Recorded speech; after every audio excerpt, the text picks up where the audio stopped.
നമസ്കാരം പ്രിയപ്പെട്ടവരെ, മനോസ് വിഷൻ്റെ പുതിയ വീഡിയോയിലേക്ക് എല്ലാവർക്കും സ്വാഗതം. ഇന്ന് നമ്മുടെ രാഷ്ട്രീയ സംബന്ധമായ പൊളിറ്റിക്കൽ സംബന്ധമായ ഒരു വീഡിയോയിലേക്കാണ് ഞാൻ വരുന്നത്. തംബ്നെയിൽ കാണുമ്പോൾ അല്ലെങ്കിൽ അതിൻ്റെ ടൈറ്റിൽ കാണുമ്പോൾ നിങ്ങൾക്ക് മനസ്സിലായി കാണും പറയാൻ ഉദ്ദേശിക്കുന്ന വിഷയം. യെസ്, അത് തന്നെയാണ്.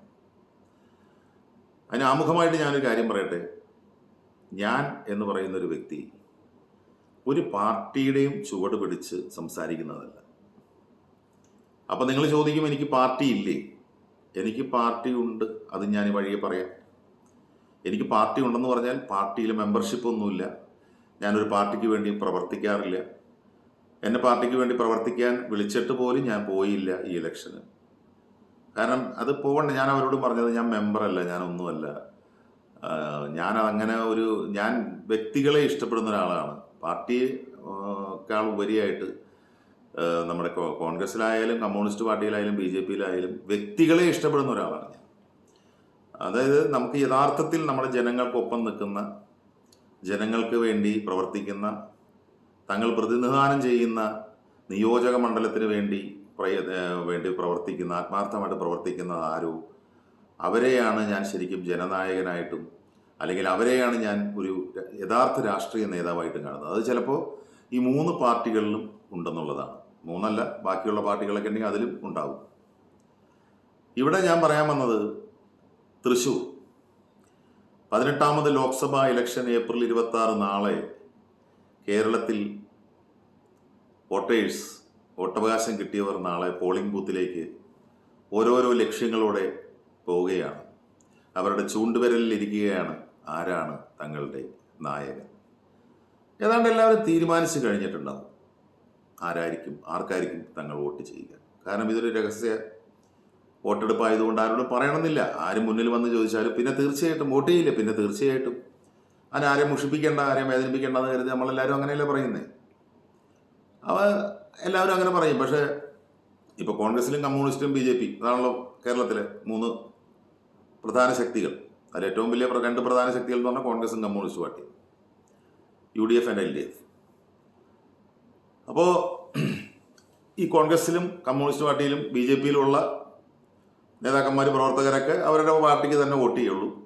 പിന്നെ അതിൻ്റെ ഇടയ്ക്ക് അവർക്ക് ഇഷ്ടപ്പെടാത്ത വല്ല സ്ഥാനാർത്ഥിയൊക്കെ നിർത്തി അങ്ങനെയൊക്കെ എന്തെങ്കിലും വല്ല ഇതൊക്കെ നടന്നിട്ടുണ്ടെങ്കിൽ അതിൻ്റെ ഇടയ്ക്കുള്ള കുതികാൽ വെട്ട്, മറ്റത് മറിച്ചത്, വോട്ട് മാറ്റി ചെയ്യുക, അങ്ങനെ അവനെ വിടണ്ട എന്നൊക്കെ പറഞ്ഞുകൊണ്ടുള്ള നാടകങ്ങൾ ഉണ്ടെങ്കിൽ മാത്രമേ ആ സ്ഥാനാർത്ഥി തോൽക്കുകയുള്ളൂ. പക്ഷേ ഒരുമാതിരി അവർക്ക് തന്നെ അവരുടെ വോട്ട് കൊടുക്കുന്നത് അവരുടെ പാർട്ടിക്ക് തന്നെയായിരിക്കും. കാരണം ആ പാർട്ടി എന്ന് പറയുന്നത് അത്രയും ഈ പറയുന്ന ആളുകളുടെയൊക്കെ മനസ്സിൽ വളരെ വേരൂന്നിയ കാര്യമാണ്.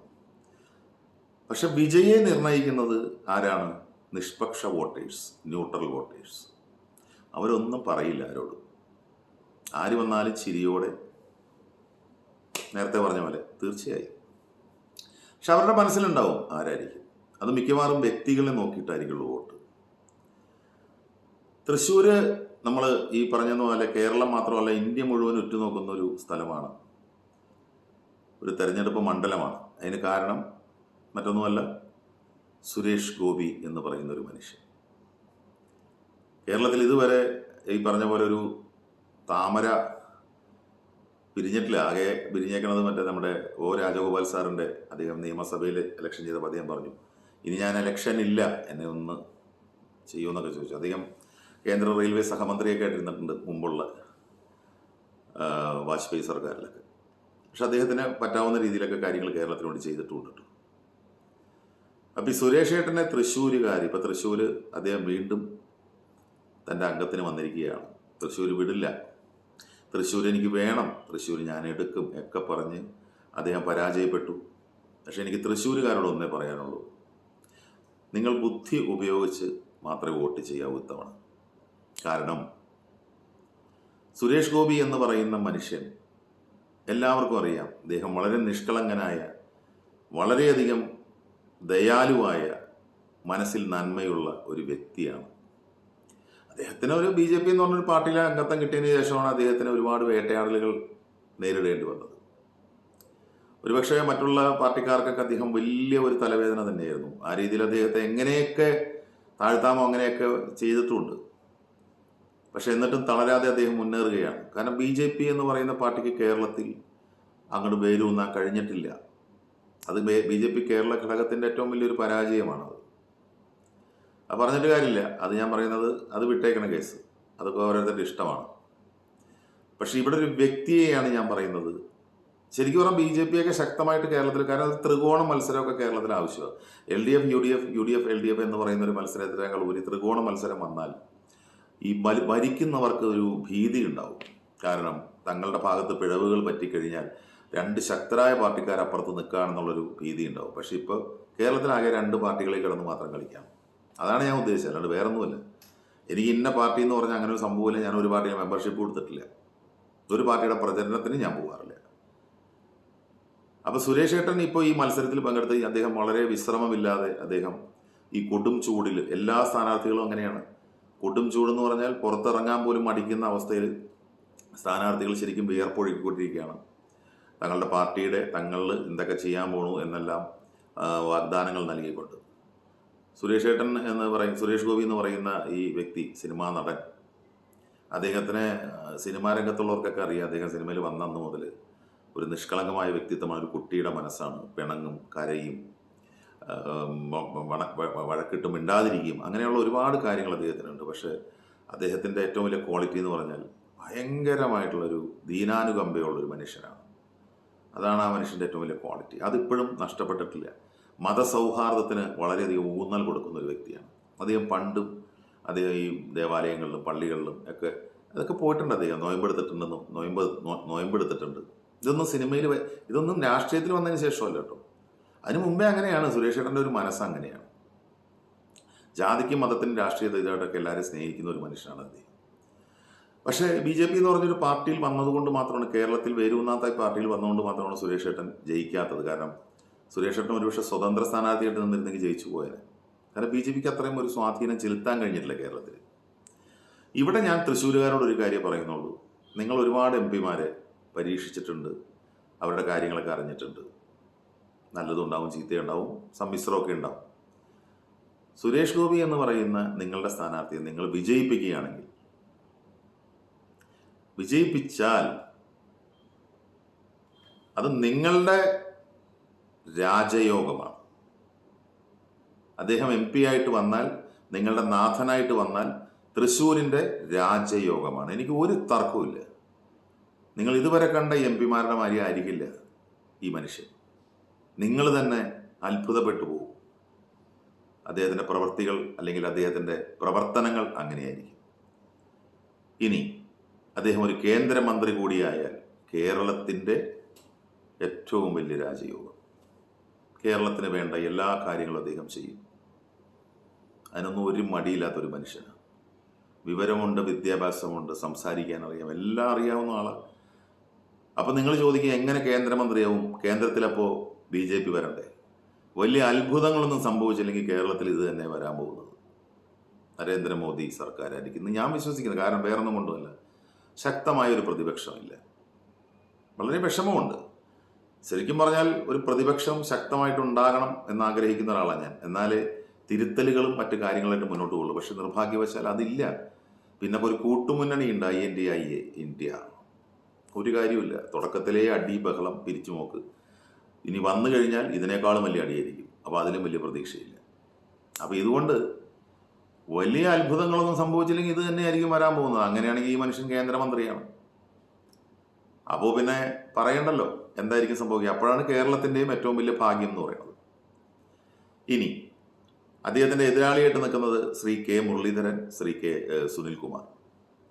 രണ്ടുപേരും രാഷ്ട്രീയത്തിലെ വളരെയധികം പ്രഗത്ഭരാണ്, ശക്തരാണ്.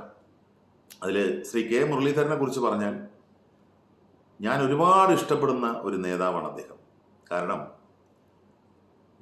ഇന്ന് എൻ്റെ മനസ്സിൽ ഏറ്റവും ആരാധനയോടെ കാണുന്ന ഒരു നേതാവാണ് leader K. Karunakaran sir. Keralam കണ്ട ഏറ്റവും വലിയ മുഖ്യമന്ത്രിയാണ് അദ്ദേഹം. ഏറ്റവും നല്ല അഡ്മിനിസ്ട്രേറ്ററാണ് അദ്ദേഹം. തലേക്കല്ലൻ, ചാണക്യൻ. കേരളത്തിൻ്റെ വികസനം, കേരളത്തിൻ്റെ ആ ഒരു വികസനത്തിന് വേണ്ടി അദ്ദേഹം ദീർഘവീക്ഷണത്തോടെ ചെയ്യുന്ന പല കാര്യങ്ങളും അത് ഞാൻ പറയേണ്ട ആവശ്യമില്ലല്ലോ. നെടുമ്പാശ്ശേരി എയർപോർട്ടും കലൂർ സ്റ്റേഡിയം അടക്കം എന്തെല്ലാം കേരളത്തിന് അദ്ദേഹം വർഷങ്ങൾക്ക് മുമ്പേ അദ്ദേഹം ചിന്തിച്ച കാര്യം.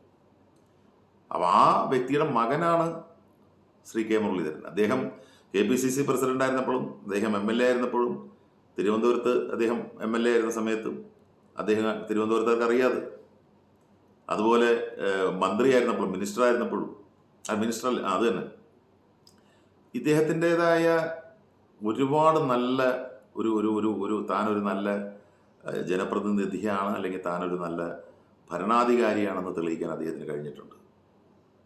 അദ്ദേഹം തോക്കണം തൃശ്ശൂർ. നിങ്ങൾ തോൽപ്പിച്ചു കഴിഞ്ഞാൽ നിങ്ങൾക്ക് കിട്ടുന്ന അടുത്ത ഗുണം എന്ന് പറഞ്ഞാൽ കേരളത്തിൽ അടുത്തത് വരാൻ പോകുന്ന UDF മന്ത്രിസഭയാണ്. ഒരു തർക്കവുമില്ല. കാരണം LDFകാർക്ക് തന്നെ മടുത്തു. ഇനി മൂന്നാമതൊരു അവർക്ക് വരാൻ താല്പര്യമില്ല. അവർക്കൊന്ന് പ്രതിപക്ഷത്തിരുന്നൊന്ന് ഉഷാറാവണം, കുറച്ച് നല്ല സമരങ്ങളൊക്കെ ചെയ്യാനുണ്ട്. അപ്പോൾ അവരെ സംബന്ധിച്ചിട്ടായാലും പലർക്കും ഒന്ന് പ്രതിപക്ഷത്ത് പോകണമെന്ന് വലിയ ആഗ്രഹത്തിലിരിക്കുകയാണ്. ഇതായിട്ട് ഞാൻ പറയുന്നതല്ല.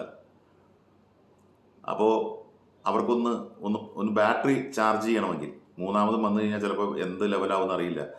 അപ്പോൾ അതുകൊണ്ടൊന്ന് ബാറ്ററി ചാർജ് ചെയ്ത് ഒന്ന് മുന്നിലേക്ക് വരണം, അടുത്ത ഇതിൽ വീണ്ടും ജയിച്ചു വരണമെന്നുണ്ടെങ്കിൽ ഇപ്പോൾ പ്രതിപക്ഷത്ത് പോകുന്നതാണ് ഏറ്റവും നല്ലത്. അങ്ങനെ വരുമ്പോഴല്ല, അല്ലെങ്കിലും UDF തന്നെയായിരിക്കുള്ളൂ അടുത്ത നിയമസഭാ ഇലക്ഷന് ഇവിടെ വിജയിക്കാൻ പോകുന്നത്. അങ്ങനെ വരുമ്പോൾ ശ്രീ K മുരളീധരൻ എന്ന് പറയുന്ന വ്യക്തി നമ്മുടെ ഒരു മിനിസ്റ്ററായിട്ട് വരും. എനിക്ക് വരണമെന്ന് ഒരുപാട് ആഗ്രഹമുണ്ട്. അദ്ദേഹത്തെ പോലുള്ളവരൊക്കെ മിനിസ്റ്ററായിട്ട് വന്നു കഴിഞ്ഞാൽ കേരളത്തിൽ അതൊരു ഗംഭീരമായിട്ടുള്ള ഒരു വികസനത്തിൻ്റെ ഒരു വേറൊരു ഏടായിരിക്കും അത്, ലീഡറുടെ മകൻ. അപ്പോൾ ഇത് ഇങ്ങനെ രണ്ട് കാര്യങ്ങളാണ്. തൃശ്ശൂരുകാരൊന്ന് മനസ്സ് വെച്ചാൽ, ഞാനിത് തമാശയായിട്ട് പറഞ്ഞതല്ല, സുരേഷ് ഏട്ടനെ ജയിപ്പിക്കാൻ വേണ്ടി പറഞ്ഞതല്ല, നിങ്ങൾ തന്നെ ബുദ്ധി ഉപയോഗിച്ച് ചിന്തിച്ചു നോക്കുക. അപ്പോൾ നമുക്ക് വേണ്ടത് നമ്മുടെ നാടിൻ്റെ വികസനമാണ്. നമുക്കിവിടെ പാർട്ടി മറ്റൊന്നുമല്ല. പാർട്ടിയൊക്കെ പാർട്ടിയുടെ ഭാഗങ്ങളായിട്ട് അങ്ങനെ പോകും. ഇതാണ് എനിക്ക് നിങ്ങളോട് പറയാനുള്ളത്. പിന്നെ സുരേഷ് ഏട്ടൻ ഇപ്പോൾ രാഷ്ട്രീയപരമായിട്ട് ഒരുപാട് പേര് പേഴ്സണലി തന്നെ വളരെയധികം ഇൻസൾട്ടഡ് ചെയ്യുന്ന കുറേ പ്രസ്താവനകളൊക്കെ ഉണ്ടായിട്ടുണ്ട്. അതിലെനിക്ക് ഏറ്റവും വേദന തോന്നിയത് നമ്മുടെ KB ഗണേഷ് കുമാർ, ഗണേഷ് ഏട്ടൻ പറഞ്ഞ വാക്കുകൾ. സത്യം പറഞ്ഞാൽ ഗണേഷ് ഏട്ടൻ ഒഴിച്ച് ബാക്കി കേരളത്തിലെ ഏതെങ്കിലും രാഷ്ട്രീയ നേതാക്കളെ പറഞ്ഞെങ്കിൽ എനിക്ക് ഇത്രയും ഫീൽ ചെയ്യില്ല. ഗണേഷ് ഏട്ടൻ ഒരിക്കലും പറയരുത്. ഗണേഷ് ഏട്ടനും സുരേഷ് ഏട്ടനൊക്കെ എത്രയോ വർഷത്തെ ആത്മബന്ധങ്ങൾ, സഹോദര ബന്ധം, സുഹൃത്ത് ബന്ധം എന്നൊക്കെ പറയുന്ന പോലെ. അപ്പോൾ ഒരിക്കലും അങ്ങനെ ഒരു പേഴ്സണൽ ഹരാസ്മെൻറ്റ് നടത്തരുത്. കാരണം അദ്ദേഹം ആ നൊയമ്പ് കഞ്ഞി കഴിച്ചപ്പോൾ വിരലിട്ട് കുടിച്ചു എന്നൊക്കെ പറഞ്ഞ് എന്താണ് അങ്ങനെയൊക്കെ പറയുന്നത് ഗണേഷ് ഏട്ടൻ? ഒന്ന് ആലോചിച്ച് നോക്ക്. സുരേഷ് ഗോപി എന്ന് പറയുന്ന മനുഷ്യനെ നിങ്ങൾക്കറിയാലോ, നമുക്ക് പലർക്കും അറിയാം. അദ്ദേഹം ആഹാരത്തിന് ഭയങ്കരമായിട്ട് വില കൊടുക്കുന്ന ഒരാളാണ്. മലയാള സിനിമയിൽ അങ്ങനെ ഭക്ഷണം ഒരു വറ്റ് പോലും വേസ്റ്റാക്കി കളയരുത് എന്ന് വളരെയധികം ശാഠ്യമുള്ള രണ്ട് നടന്മാരെന്ന് പറഞ്ഞാൽ ഒന്ന് നമ്മുടെ ലാലേട്ടനും ഒന്ന് സുരേഷ് ഏട്ടനും. ലാലേട്ടനും അതെ, ഒരു വറ്റ് കളയില്ല. ഒരാൾ ഭക്ഷണം കളഞ്ഞാൽ അദ്ദേഹത്തിന് ഭയങ്കര വിഷമം. എന്താ ഇങ്ങനെ കളയുന്നില്ല? മനോജ് KJ ഒരിക്കലും ഇതിൽ പറഞ്ഞില്ലേ, ആ ഇഡ്ഡലി എന്താണ്ടൊക്കെ കുഴച്ച് ഇങ്ങനെ കഴിച്ച്, സാമ്പാറൊക്കെ കുഴിച്ച് കഴിച്ചപ്പോൾ പുള്ളി ടേസ്റ്റ് വലിയ സുഖമായിട്ട് വന്നപ്പോൾ കുറച്ച് ബാക്കി വെച്ചപ്പോൾ ലാലേട്ടൻ ചോദിച്ചു എന്ത് പറ്റി? അല്ല എന്താ പറ്റി? ടേസ്റ്റ് ഒരു സുഖമില്ല, എനിക്ക് മതി. അങ്ങനെ പറയല്ലേ, അത് കളയല്ലേ എന്നും പറഞ്ഞ് ആ കുഴച്ച ഇഡ്ഡലിയും അത് അദ്ദേഹം തന്നെ എടുത്ത് കഴിച്ചു എന്നാണ് പറയണേ. മനോജ് KJ ഒരു ഇൻ്റർവ്യൂ പറഞ്ഞത്. അപ്പം ഞാൻ ആലോചിക്കുന്നതല്ല, ഇപ്പം ഒന്ന് ആലോചിച്ച് നോക്കി. അദ്ദേഹത്തിന് അത് മൈൻഡ് ചെയ്യേണ്ട ആവശ്യമില്ല. അതാണ് ലാലേട്ടൻ ഭക്ഷണം കഴിച്ച് കഴിഞ്ഞാൽ പ്ലേറ്റോ ഇലയോ എങ്ങനെ ആദ്യം ഇട്ടോ അതുപോലെ ഇരിക്കും. അതുപോലെയാണ് സുരേഷ് ഏട്ടൻ. അതാണ് ഇങ്ങനെ വടിച്ചൊക്കെ കഴിച്ചത്, അല്ലാണ്ട് ആർത്തി പിടിച്ചിട്ടോ മറ്റേ ആരെങ്കിലും കാണിക്കാൻ വേണ്ടിയിട്ടോ അല്ല. ഇതൊക്കെ ഗണേഷ് ഏട്ടൻ അറിയാം. അങ്ങനെ പറയല്ല ഗണേഷ് ഏട്ടൻ അത്.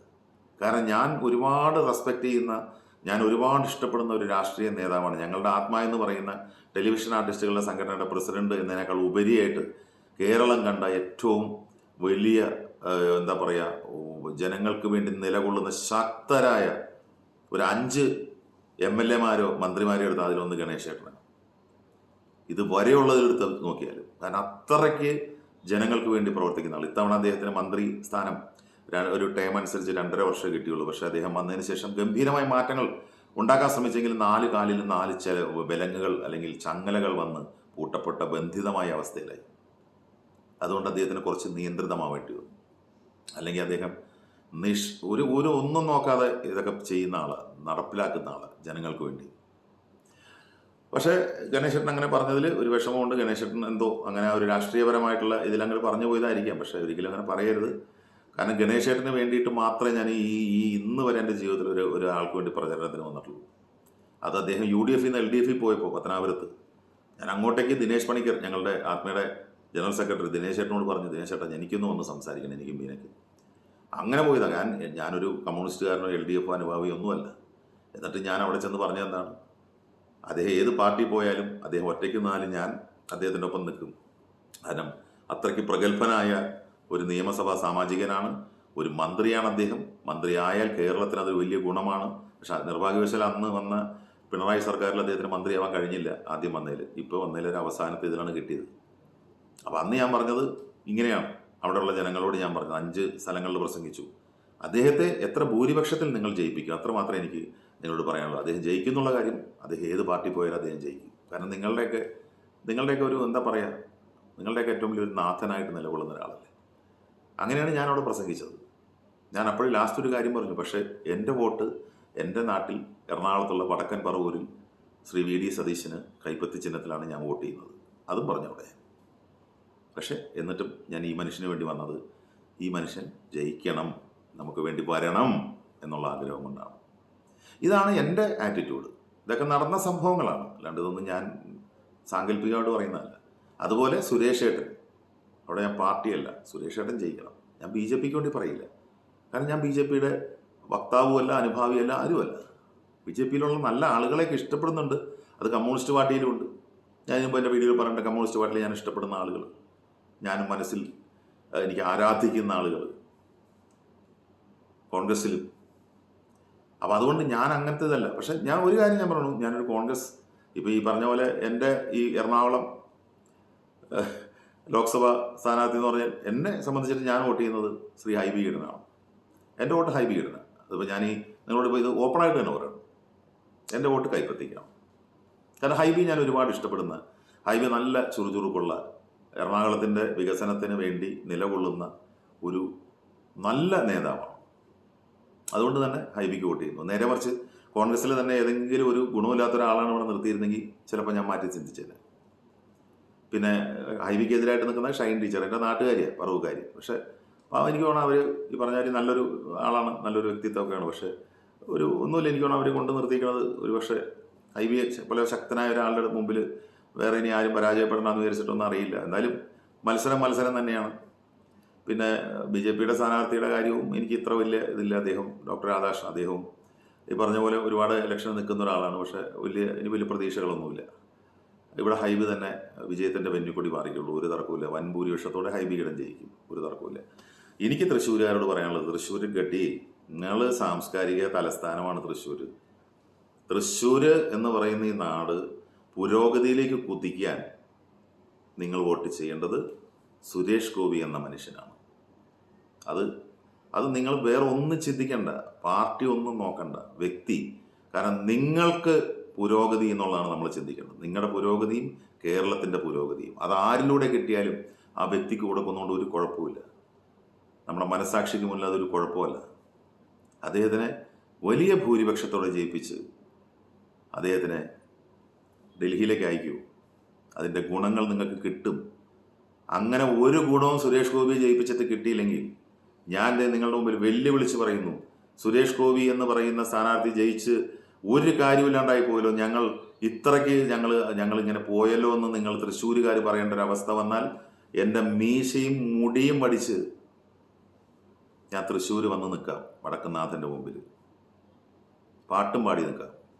എനിക്ക് നല്ല ഉറപ്പാണ്. അത്രയ്ക്ക് മനുഷ്യത്വമുള്ള മനുഷ്യനാണ് അദ്ദേഹം. അദ്ദേഹത്തിൻ്റെ രാഷ്ട്രീയ എതിരാളികൾ എന്ത് പറഞ്ഞ് അദ്ദേഹത്തെ വീഴ്ത്താൻ നോക്കിയാലും ഈശ്വരൻ അദ്ദേഹത്തിൻ്റെ ഒപ്പമുണ്ട്.